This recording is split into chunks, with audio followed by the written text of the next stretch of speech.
مسلمان نہیں ہوتا۔ صلاح الدین ایوبی اپنے خیمے میں بیٹھے ہیں تو ایک بی بی آ گئی، اس قبیلے کا کوئی شخص مسلمان نہیں ہوتا، بی بی آئی آگے کہنے لگی میرے 4 بیٹے جنگ میں کھو گئے ہیں، چھوٹے چھوٹے بچے جنگ میں کھو گئے ہیں، مل نہیں رہے، فوجیوں کو حکم دے مجھے میرے بچے تلاش کر کے دیں۔ صلاح الدین ایوبی نے جھٹ پٹ سر پہ امامہ باندھا، نیزہ پکڑا، سینے بند باندھا، اپنے جبے کو سمیٹا اور باہر کہنے لگی تو کدھر جا رہا ہے؟ کہنے لگا میں خود تیرے بچے تلاش کر کے دوں گا۔ صلاح الدین چند سپاہی ساتھ گلی گلی نکلے، گلی گلی فجر کے نکلے، اثر ہو گئی، تھک گئے، 2 نمازیں صحرا میں پڑھی، جنگل کے اندر پہنچے تو ایک کونے میں 4 بچے ایک جگہ ڈرے اور سہمے ہوئے بیٹھے ملے۔ صلاح الدین ایوبی اٹھا کے لائے، ماں کو کہنے لگے تیرے بچے ہیں، نکلا اس لیے تھا کہ میرے نبی نے فرمایا بچے جدا ہوں تو ماں کو درد بڑا ہوتا ہے، اور میرے رسول نے فرمایا تھا جب جنگ کرنے جاؤ تو کھیت برباد نہ کرنا، فصلیں تباہ نہ کرنا، بچوں کو ماں سے جدا نہ کرنا۔ فرمایا میں سوچ رہا تھا تیرے بچے کہیں میری وجہ سے جدا ہو گئے تو مصطفیٰ کو جواب کیا دینا؟ فرمایا تیرے بچے ڈھونڈ کے لایا ہوں۔ بچے ماں کے پاس آنے لگے تو ماں نے بڑے بیٹے کے منہ پہ تھپڑ مارا، کہتا ہے اماں کیا ہوا؟ کہنے لگے تو نے سنا نہیں کہ دشمن کے بچوں کی اتنی حفاظت کرتا ہے، میرے پاس نہ جا، اس کے قدموں میں بیٹھ جا، جس نبی کے غلام اتنے سچے ہیں وہ نبی کتنا سچا ہوگا۔ بنو قریظہ اور بنو نذیر 2 محلے تھے یہودیوں کے، یہودیوں نے بڑی عہد شکنی کی تو نبی پاک صلی اللہ علیہ وسلم نے ان کو بے دخل کر دیا، مدینے سے نکال دیا، مدینہ منورہ سے۔ یہودی نکل گئے مدینہ طیبہ سے، تو جب وہ نکل کے جا رہے تھے تو ان کے مکان، ان کے باغ، ان کی جائیدادیں بچ گئیں۔ نبی پاک علیہ السلام نے انصار مدینہ کو پہلے بلایا، جاگ رہے ہیں نا آپ لوگ؟ پیسے آتے کسی کو برے لگتے ہیں؟ اب تو یہ بھی حلال حرام کی تمیز بھی اٹھتی جا رہی ہے۔ جائیداد، باغ، مال، علاقہ خالی ہوا ہے، وہ چلے گئے اور لوگ تو ڈھونڈتے پھرتے ہیں۔ اللہ خیر فرمائے، شاملہ ہر جگہ ملتی نہیں اب شہروں میں، وہ کس کس نے نام کرا لی، کدھر گئی ہے کوئی خبر ہی نہیں، خالی جگہ پڑی ہے۔ میرے نبی پاک علیہ السلام نے پہلے انصار مدینہ کو بلایا، حضور نے فرمایا انصاریوں بہت بڑی جائیدادیں یہودیوں کی، بنو نذیر اور بنو قریظہ محلے خالی ہو گئے، میرا دل کرتا ہے وہ تمہیں دے دوں، اس لیے کہ تم نے اپنے مہاجر بھائیوں کے ساتھ بڑا تعاون کیا، جائیدادیں تم نے دے دی ہیں، مکانات دے دیے ہیں، بڑا کچھ تم نے دیا ہے، میرا دل کرتا ہے وہ تمہارے نام کر دوں۔ تو انصار مدینہ کیا کہنے لگے یا رسول اللہ دے تو ہم نے دیا ہے پر وہ بیچارے جھچکتے ہی رہتے ہیں، وہ جھچکتے ہی رہتے ہیں، کھول کے ہماری چیزیں استعمال نہیں کرتے۔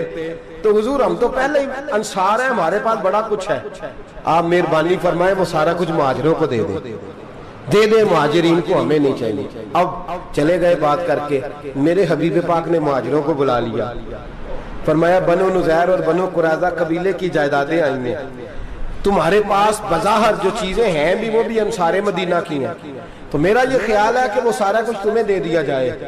حضرت ابوبکر صدیق رضی اللہ تعالیٰ عنہ کہنے لگے یا رسول اللہ صلی اللہ علیہ وسلم ہمارے انصار بھائیوں نے ہمارے لیے دل تک کھول دیے ہیں، حضور انہوں نے ہر چیز بانٹ کے ہمارے سامنے رکھ دی ہے، ہم اتنے خرد غرض ہیں کہ سارا کچھ لپیٹ جائیں۔ کہا حضور ہمارے پاس جو مکان ہے وہ ہے، ہم کاروبار کر رہے ہیں، تجارتیں کر رہے ہیں، مزدوریاں کر رہے ہیں، ہم انشاءاللہ اور بنا دیں گے، آپ یہ ہماری طرف سے ہمارے انصار بھائیوں کو گفٹ کر دیں، آپ انہیں دے دیں۔ میرے حبیب کی آنکھوں میں آنسو آ گئے، میرے نبی پاک علیہ السلام رو پڑے، یا رسول اللہ آپ کیوں روتے ہیں؟ فرمایا تمہارا یہ بھائی چارہ قائم رہا تو اللہ اسلام کو بڑی قوتیں عطا فرمائے گا، اللہ طاقتیں دے گا اسلام کو، اگر تمہارا یہ رنگ قائم رہا، یہ انداز، میرے غلاموں تمہارے یہ طور طریقے، ایک بھائی کہتا ہے دوسرے کو، دوسرا کہتا ہے تیسرے کو۔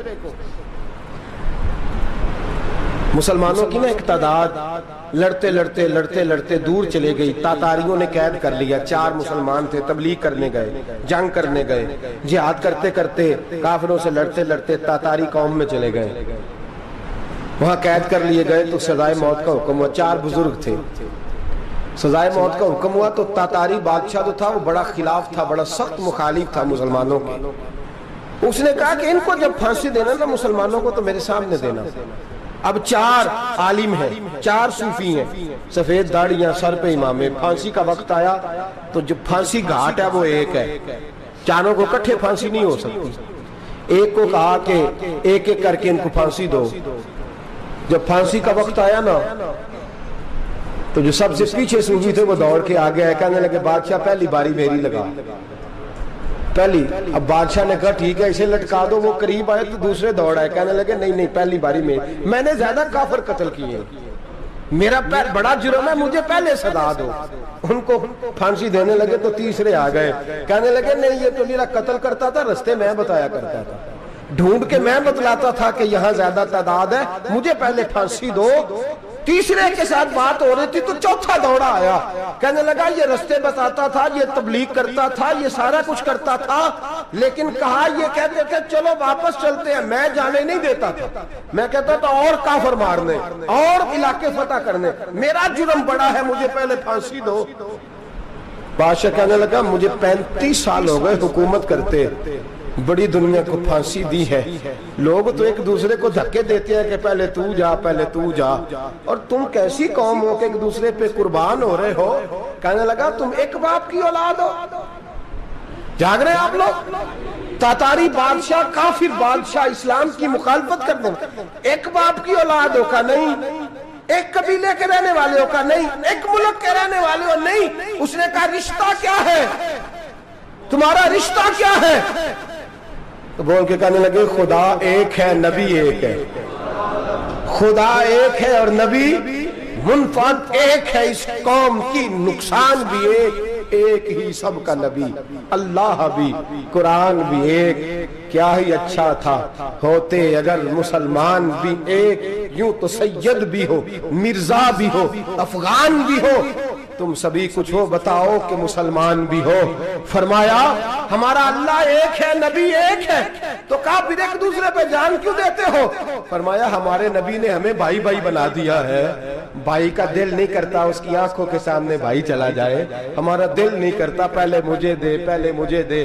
بادشاہ کہنے لگا تمہارا جذبہ مجھے متاثر کر گیا, جاؤ میں تم چاروں کو آزاد کرتا ہوں, تمہیں آزاد کرتا ہوں. میرے دوستو یہ رنگ تھا, دیکھیں نا, یہ اس دھرتی نے نظام دیکھا ہے نا, اس فلک میں پہلی بار دیکھا, اس زمین نے پہلی بار. اور میرے حضرت صاحب فرمایا کرتے تھے زمین تڑپ کے روئی, اس نے پہلی دفعہ دیکھا. احد کا میدان ہے, 3 صحابہ تپتی ہوئی زمین پہ زخموں سے چور چور پڑے ہیں.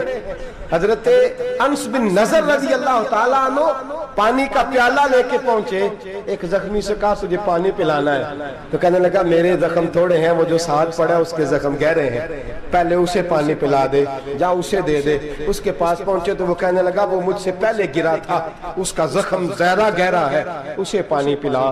تیسرے کے پاس گئے تو کہنے لگا چوتھا تڑپ زیادہ رہا ہے, اس کی عمر زیادہ ہے, میں تو جوان ہوں برداشت کر رہا ہوں, بڑھاپے کی وجہ سے نڈھال ہو گیا, پہلے اسے پانی پلا. چوتھا کہنے لگا 5ویں کے پاس جا, 5واں کہنے لگا 6ٹھے کے پاس جا. حضرت انس بن نضر کہتے میں رو پڑا, میں نے کہا محمد کے غلاموں, رسول نے تمہیں کیسا جذبہ دے دیا ہے, زبانیں پیاس سے باہر ہے لیکن تمہاری اخوت مرتے دم تک قائم ہے. کہتے میں 7ویں کے پاس گیا تو کہنے لگا اگر 6 قربانی دے سکتے ہیں تو مجھے خود غرض نہ سمجھ, میں نے نہیں پانی پینا, جا پہلے کے پاس لے جا. کہتے میں پہلے کے پاس آیا تو روح پرواز کر گئی, دوسرے کے پاس آیا تو روح پرواز کر گئی, میں 7ویں تک آیا تو انتقال کر گئے. کہتے ہیں پانی کا پیالہ میں نے اٹھایا اور میں نے زمین پہ رکھا تو میں نے کہا پانی گوا رہنا, محمد کے غلام مر تو جاتے ہیں پر ایک دوسرے کا خیال بڑا رکھا کرتے ہیں, گوا رہنا یہ مر جایا کرتے لیکن ایک دوسرے کا درد. میرے دوستو لٹا ہوا برما, روتے ہوئے مسلمان, سسکیاں اور آہیں لیتی ہوئی مائیں پوچھتی ہیں اے خاصا اے خاصان رسول, وقت دعا ہے, امت پہ تیری آ کے عجب وقت پڑا ہے. وہ دین جو بڑی شان سے نکلا تھا وطن سے, پردیس میں وہ دین آج غریب الغربا ہے. فریاد ہے اے کشتی امت کے نگہباں, بیڑا یہ تباہی کے قریب آن لگا ہے. اور کیا خوبصورت جملے کہے تھے کہ نبی پاک صلی اللہ علیہ وسلم نے, حضور نے فرمایا تھا میرا مومن ایک جان کی طرح ہوتا ہے, ایک جان کی طرح ہوتا ہے, ایک کو تکلیف ہو جسم کے ایک حصے کو, سارا حصہ پریشان ہوتا ہے. فرمایا یہ ایک مکان کی طرح ہے, ایک اینٹ دوسری اینٹ کو مضبوط کرتی ہے. فرمایا یہ مضبوط لوگ ہیں, یہ مضبوط لوگ. حضرت عمر فاروق کا زمانہ ہے, ایک آدمی نے سیری بھیج دی, ایک گھر میں بطور تحفہ، قحط کا زمانہ تھا، گوشت ملتا نہیں تھا، جانور، ایک آدمی نے سری بھیج دی ایک آدمی کے گھر میں۔ اس نے کیا کیا؟ اس نے اپنی بیوی سے کہا ہماری تو خیر ہے، ساتھ والا پڑوسی زیادہ غریب ہے، ادھر نہ بھیج دے، یہاں گندم امیر شہر کی ہوتی رہی خراب اور بچی کسی فقیر کی فاقوں سے مر گئی، کہا ساتھ والے پڑوسی کے گھر سے میں کئی دنوں سے بھوک کی آوازیں، وہاں بھیج دے۔ اس کے گھر گئی تو اس کی بیوی شوہر کو مشورہ دیتی ہے، کہتی ہے میرے بچے تو دلیر ہیں، ساتھ والے کے چھوٹے ہیں، وہ گزارا نہیں، ادھر نہ بھیج دیں۔ ادھر گئی، ایک روایت ہے 7 گھر، ایک روایت ہے 21 گھر، 21 گھروں میں گھومتی ہوئی وہ سری پھر پہلے کے گھر میں آ گئی، اور پہلا صحابی کہنے لگا صرف تو نے ہی محمد کا کلمہ نہیں پڑھا، باقی 20 نے بھی پڑھا ہوا ہے، صرف تو نے ہی رسول اللہ سے یہ درس نہیں لیا، باقیوں نے بھی لیا ہے، اور صرف تیرے اندر ہی جذبہ اظہار نہیں، تو ہی صرف مسلمانوں سے پیار نہیں کرتی، سارے ہی پیار کرتے ہیں۔ وہ سری پھر آ گئی ہے، اب کیا کرنا ہے؟ اب کیا کرنا ہے؟ تو امام نبوی نے لکھا ہے، وہ کہنے لگی کرنا کیا ہے؟ پکاؤں گی میں اور کھائیں گے 21 گھر، پھر بھی اکیلے نہیں کھائیں گے، پکاؤں گی میں اور کھائیں گے 21 گھروں کے مطابق شوربہ پکا، اور پھر برتن میں ڈال کے وہ بی بی ایک گھر کا دروازہ کھٹکھٹاتی ہے، کہتی ہے مصطفیٰ کے غلاموں نکلو باہر اور کھاؤ، اس لیے کہ جس نبی نے مجھے پیار کا حکم دیا اسی نے تمہیں بھی پیار کرنا سکھایا ہے، یہ رنگ چشم فلک نے سکھایا ہے۔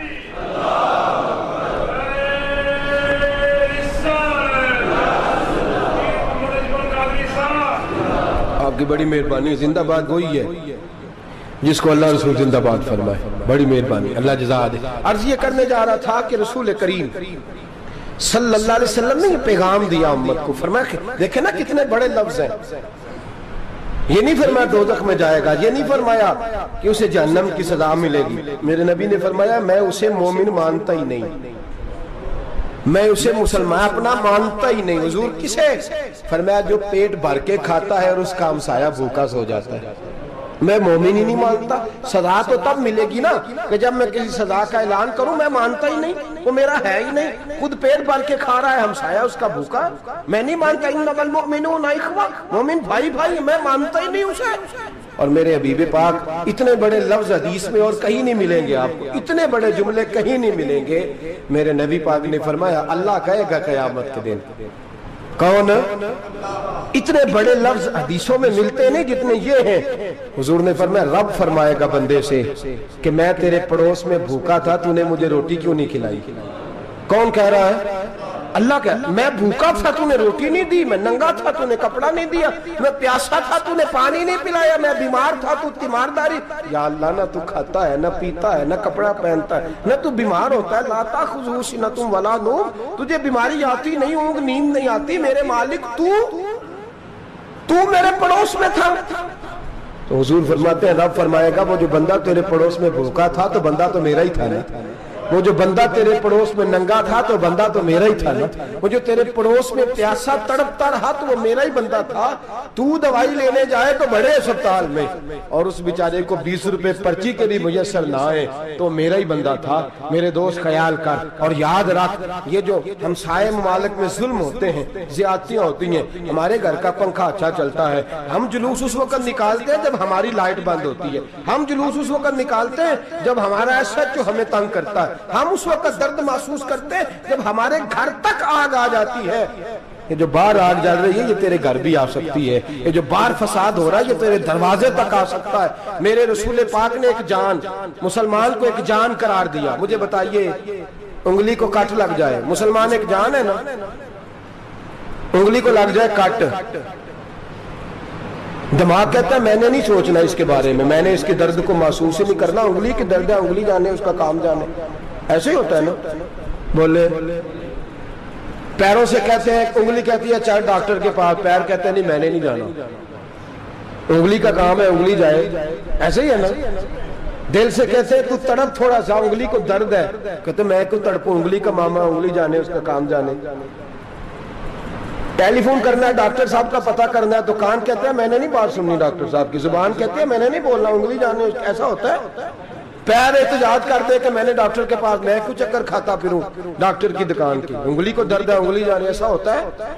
بھئی میرے رسول پاک نے فرمایا مسلمان ایک جان ہے، تو درد برما کے مسلمانوں کو ہو رہا ہے تو پاکستانی کہہ رہے ہیں کوئی بات نہیں، وہ جانے ان کا کام جانے، ایک جان ہے نا، درد ہونا چاہیے، تکلیف ہونا چاہیے۔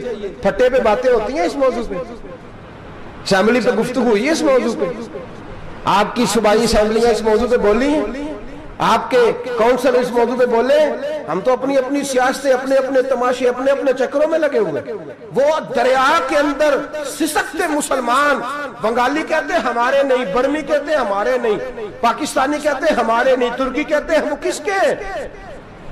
وہ کس کے ہیں؟ وہ اللہ کے بندے ہیں، محمد عربی کے غلام ہیں صلی اللہ علیہ وسلم۔ لیکن میرے دوستو کیا ہمیں کیا غرض ہے، وہ جانے ان کا کام جانے۔ یہ جب تیرے پیروں تک آگ آئے گی پھر تجھے پتہ چلے گا یہ بڑی سخت آگ ہے۔ آج جس کافر نے برما پر عرصہ دراز تنگ کیا ہے، مسلمان تھوڑے تھوڑے مفاد لینے کی خاطر نا، بنو عباس اور بنو امیہ کی جنگ چل رہی تھی، بنو عباس جو تھے وہ غالب آ گئے، بنو امیہ جو تھے ان کی حکومت ختم ہو گئی، تو عیسائیوں نے بنو امیہ سے کہا کہ ہم تمہارے ساتھ تعاون کرتے ہیں، ہم تمہارے ساتھ تعاون کرتے ہیں اور بنو عباس پہ غلبہ پا کے تمہیں حکومت دلاتے ہیں۔ بنو امیہ بڑی جدوجہد کر رہے تھے بادشاہی کے لیے، لیکن انہوں نے کہا کہ ہم لڑ رہے ہیں، کوشش کر رہے ہیں، لیکن ہمیں کسی کافر کی مدد کی ضرورت نہیں، ہم جتنا مرضی لڑیں لیکن کافروں کے ہاتھوں بنو عباس کو مروانے کو ہم تیار نہیں ہیں، ہمیں خبردار، تمہارا آپس کا معاملہ ہے، ہم خود نمٹ لیں گے، تمہیں اجازت نہیں دیتے تم اندر کودو اور کود کر کے تم فسادات پیدا کرو اور مسلمانوں کے اندر تقسیم کرو۔ میرے دوستو مسلمان کو سوچنا چاہیے، سوچ بڑی رکھنی چاہیے، گھر کی جنگ سے نکل آ، اب بہو ساس کے جھگڑے سے باہر آ جا، اب محلے کی سیاست چھوڑ کے باہر کا سوچ، اب اسلام کو تیری حاجت ہے۔ اب پوری دنیا جب مسلمان کو دیکھے نا، فیس بک یوز ہوتی ہے، اس پہ نوجوان جب اسلام کی بات کرنے لگے گا، اس پر جب بڑا اسلام کی بات کرنے لگے گا، پوری دنیا میں پیغام جائے گا کہ مسلمان اب جاگنے لگا ہے، مسلم خوابیدہ بیدار ہونے لگا ہے، اب اس کی آنکھیں کھلنے لگی ہیں، اب یہ اپنے مذہب کی بات کرتا ہے، اب یہ اپنے ملک سے، صوبے سے، برادری سے نکل کر بولتا ہے، اب یہ کہتا ہے کہ بازو تیرا توحید کی قوت سے قوی ہے، اسلام تیرا دیس ہے، تو مصطفی ہے، اب یہ بڑی سوچ رکھتا ہے، اب یہ عالمی بات کرتا ہے۔ میرے دوستو ہمارا تو حال یہ ہے، امام اعظم ابو حنیفہ کا فتویٰ ہے، آپ فرماتے ہیں جو مولوی عالمی حالات سے باخبر نہ ہو وہ جمعے کی تقریر نہ کرے، وہ مسلمانوں کی رہنمائی نہیں کر سکتا، عالمی حالات سے جو خبردار نہ ہو۔ تو جس کو چھٹی ہو جائے تو نے ختم نہیں پڑھا، دوڑ جا مسجد سے، تو ختم نہیں پڑھتا ہمارے، تجھے پتہ ہی نہیں تو کہاں رہتا ہے، بھاگ جا، وہ عالمی حالات پہ بات کرے گا، کیونکہ بیچارے کو تو پتہ ہے میری سویرے چھٹی ہو جانی، سیاست کا لفظ چھیڑا نہیں تو میں گیا نہیں۔ یاد رکھے وہ جو بیداری ہے، وہ جو اعلیٰ ظرفی ہے، وہ جو بڑی سوچ ہے، وہ جو ملت کی سوچ ہے، وہ جو قومیت کی سوچ ہے، وہ جو آگے بڑھنے کا زاویہ ہے، وہ تو اندر، اقبال کہتے ہیں گلا تو گھونٹ دیا اہل مدرسہ نے تیرا، گلا تو گھونٹ دیا اہل مدرسہ نے تیرا، تجھے تو مدرسے والوں نے پلیٹ پکڑا دیا ہے کہ جا سویرے لنگر کٹھا کر کے لا اور دوپہر کو روٹیاں مانگ کے لا اور دیکھ آج مرا کون ہے، ختم کس کا پڑھنا ہے، تو گلا تو گھونٹ دیا اہل مدرسہ نے تیرا، اب کہاں سے آئے گی صدا لا الہ الا اللہ، تو گھونٹ دیا تیرا گلا، تو کیسے بڑی بات کرے گا؟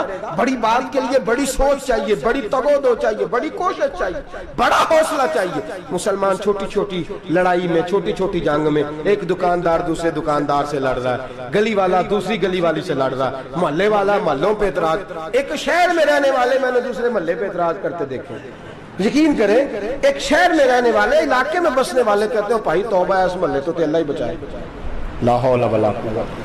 وہ جو تقسیم در تقسیم کی سوچ ہے، اس نے چھوٹے چھوٹے ٹکڑوں میں مسلمانوں کو بانٹ دیا ہے، چھوٹی چھوٹی تقسیم ہے، چھوٹا چھوٹا ہمارا مزاج ہے، چھوٹی سوچ ہے، بڑی سوچ کی بات سنیے۔ صلاح الدین ایوبی، جاگ رہے ہیں نا آپ لوگ؟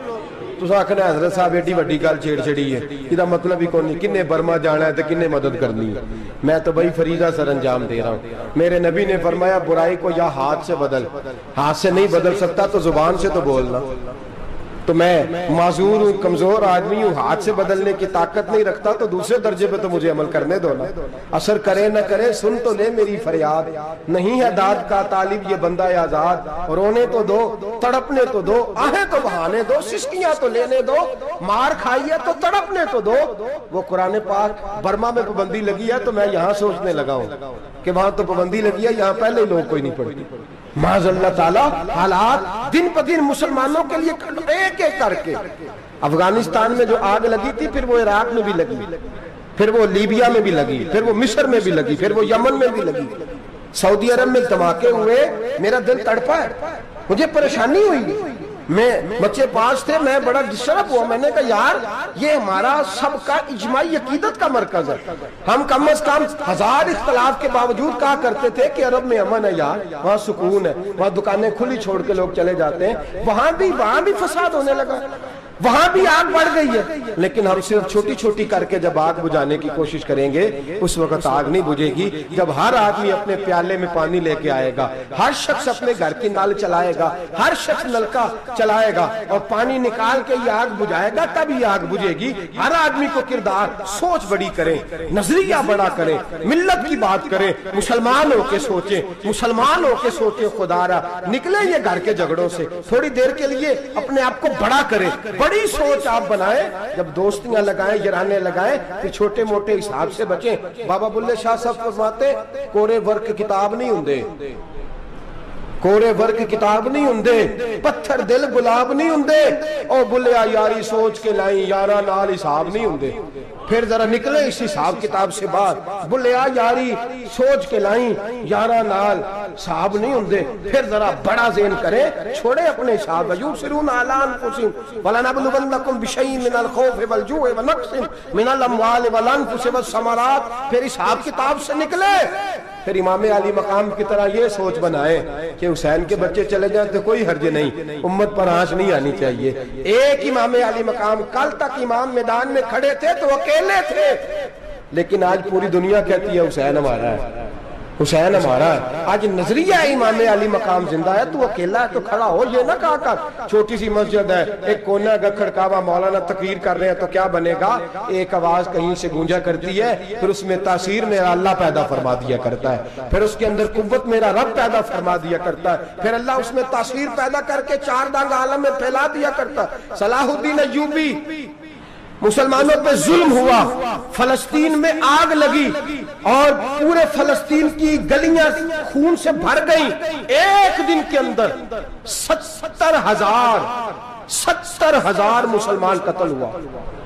گھوڑوں سے سڑکوں پہ چلا نہیں جاتا تھا، گھوڑے پھسلتے تھے، اتنا خون تھا، اور کچی سڑکیں تھی، اتنا خون تھا، پہلے کچی زمین نے خون پیا، پھر خون اس سے باہر آیا، پھر بھی اتنا سخت 70,000 آدمی قتل ہوا۔ صلاح الدین ایوبی کون تھے؟ میرے غوث اعظم جیلانی کے مدرسے کے طالب علم تھے۔ جامعہ نظامیہ مدرسہ، یہ مدرسے ہیں جنہوں نے دین کے مجاہد پیدا کیے، مدارس ہیں جنہوں نے دین کے مجاہد پیدا کر کے پوری دنیا کے اندر پھیلائے ہیں۔ مدارس کے اندر دہشت گردی آئی، میں اختلاف نہیں کرتا، لیکن ابھی بھی مدرسے ہیں جن مدرسوں سے رسول اللہ کے دین کا سچا درس دیا جاتا ہے، امن، پیار اور محبت کی فضا کو عام کیا جاتا ہے وہ مدارس، اور انشاءاللہ قیامت کی صبح تک وہ مدرسے قائم رہیں گے۔ صلاح الدین ایوبی مدرسے کے طالب علم ہے، مدرسے کا، لیکن مدرسہ اس کا تھا جو ساتھ درویش بھی تھا، جو ساتھ اللہ رسول کے احکامات محبت کے ساتھ پھیلانے والے غوث اعظم جیلانی کا مدرسہ تھا، اس مدرسے کا پڑھنے والا طالب علم۔ دیکھیں نا، علم دین شہید کون تھا؟ نعتیں پڑھنے والا تھا نا، ختم دلانے والا تھا۔ عامر چیمہ شہید کون تھا؟ نعتیں پڑھنے والا تھا نا۔ یہ نعتیں وہ چیز ہوتی ہے جو دلوں کے اندر اثر پیدا کر دیتی ہے، جو نبی پاک کی محبت کو پروان چڑھاتی ہے، اور یہی چراغ جلے گا تو روشنی ہوگی۔ صلاح الدین ایوبی اکیلا اپنے دوستوں سے کہنے لگا مسلمانوں کی مدد، چند سالوں میں نکلو مدد کریں۔ انہوں نے کہا تیرے نکلنے سے کیا ہوگا؟ کہنے لگا میں نے نہیں نکلنا، میرے اللہ نے میری مدد کرنی ہے، میرے اللہ نے میری اٹھ باندھ کمر کیا ڈرتا ہے، پھر دیکھ خدا کیا کرتا ہے، فرمایا مجھے نکلنے دے، اللہ میری مدد کرے گا۔ تھوڑا تھوڑا کر کے فوج جمع کی، کوشش کی، چند سالوں کے بعد اسی جگہ جہاں مسلمانوں کا خون بہا تھا، اللہ نے اسلام کا جھنڈا پھر سے بلند کر دیا۔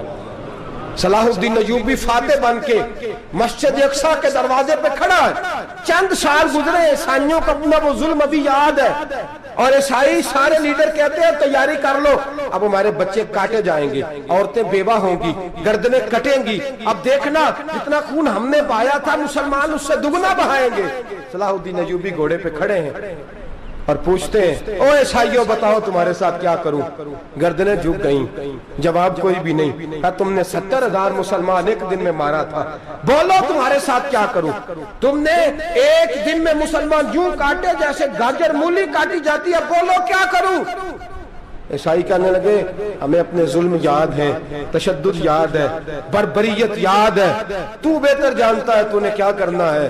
صلاح الدین ایوبی گھوڑے پہ فاتح کھڑا ہے، آنکھوں میں آنسو آئے، تڑپ کے رویا، کہنے لگا میں تمہارے ساتھ وہی سلوک کروں گا جو میرے مصطفیٰ نے قریش مکہ کے ساتھ فرمایا تھا. لا تصریب علیک، جاؤ تم پر کوئی زیادتی، جاؤ تم آزاد ہو. اس نے کہا تو کر کیا رہا ہے؟ کہنے لگا میں کیا کروں، میں اس محمد کا ماننے والا ہوں جس نے معاف کرنا سکھایا ہے صلی اللہ علیہ وسلم. میرے پیروں میں زنجیر ہے رسول اللہ کی غلامی کی، جاؤ تم آزاد ہو. اس نے کہا تم آزاد ہو. لوگوں نے کلمہ پڑھنا شروع کر دیا، اشہد ان لا الہ الا اللہ واشہد ان محمدن عبدہ. سارے قبیلے کے کچھ نہ کچھ لوگ مسلمان، ایک قبیلہ رہ گیا مسلمان نہیں ہوتا. صلاح الدین ایوبی اپنے خیمے میں بیٹھے ہیں تو ایک بی بی آ گئی، اس قبیلے کا کوئی شخص مسلمان نہیں ہوتا. بی بی آئی، آگے کہنے لگی میرے 4 بیٹے جنگ میں کھو گئے ہیں، چھوٹے چھوٹے بچے جنگ میں کھو گئے ہیں، مل نہیں رہے، فوجیوں کو حکم دے مجھے میرے بچے تلاش کر کے دیں. صلاح الدین ایوبی نے جھٹ پٹ سر پہ امامہ باندھا، نیزہ پکڑا، سینے بند باندھا، اپنے جبے کو سمیٹا اور باہر. کہنے لگی تو کدھر جا رہا ہے؟ کہنے لگا میں خود تیرے بچے تلاش کر کے دوں گا. صلاح الدین چند سپاہی ساتھ گلی گلی نکلے، گلی گلی فجر کے نکلے، اثر ہو گئی، تھک گئے. 2 نمازیں صحرا میں پڑھی، جنگل کے اندر پہنچے تو ایک کونے میں 4 بچے ایک جگہ ڈرے اور سہمے ہوئے بیٹھے ملے. صلاح الدین ایوبی اٹھا کے لائے، ماں کو کہنے لگے تیرے بچے ہیں.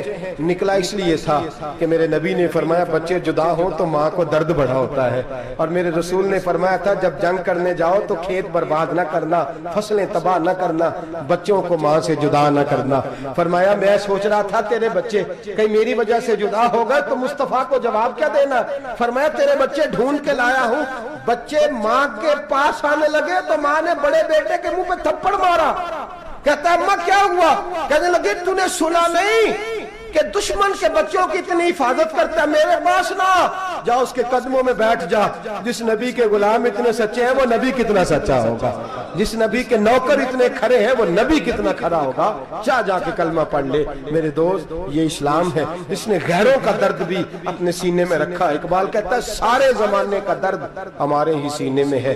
برما کا مسلمان ہو یا عراق، لیبیا، افغانستان، کشمیر کا مسلمان ہو، میرے دوست وہ غیر نہیں ہے، وہ تیرا اپنا ہے. اس کا رنگ نہ دیکھ، اس کی بولی نہ دیکھ، اس کا قبیلہ اور علاقہ نہ دیکھ. دیکھ کہ وہ تیرے رسول کا کلمہ پڑھتا ہے، وہ دیکھ کہ وہ کعبے کی طرف منہ کر کے نماز پڑھتا ہے. دیکھ کہ تیرا اور اس کا نصاب زندگی قرآن ایک ہے. میرے دوست کچھ نہیں کر سکتا تو دعا تو کر دیا کر، کچھ نہیں کر سکتا تو التجا تو کر دیا کر. اللہ کے حضور یہ تو کہا کر کہ اللہ مسلمان جہاں بھی ہیں تو ان کی مدد فرما، اللہ مسلمان جہاں بھی ہیں تو ان کی غیبی امداد فرما. یہ دعا تو میرے دوست ضرور کیا کرو.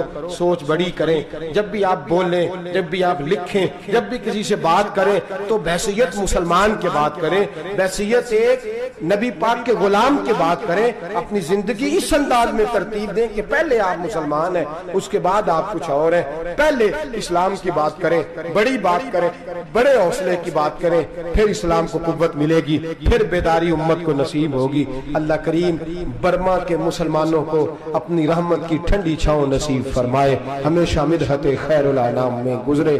دعا ہے یہ عمر درود و سلام میں گزرے. آخر دعوانا ان الحمدللہ رب العالمین. اور اگر آپ نے ابھی تک ہمارا چینل سبسکرائب نہیں کیا تو فوراً سبسکرائب کیجیے، ساتھ ہی بیل آئیکن پر کلک کریں تاکہ مزید آنے والی ویڈیو ہے وہ آپ کو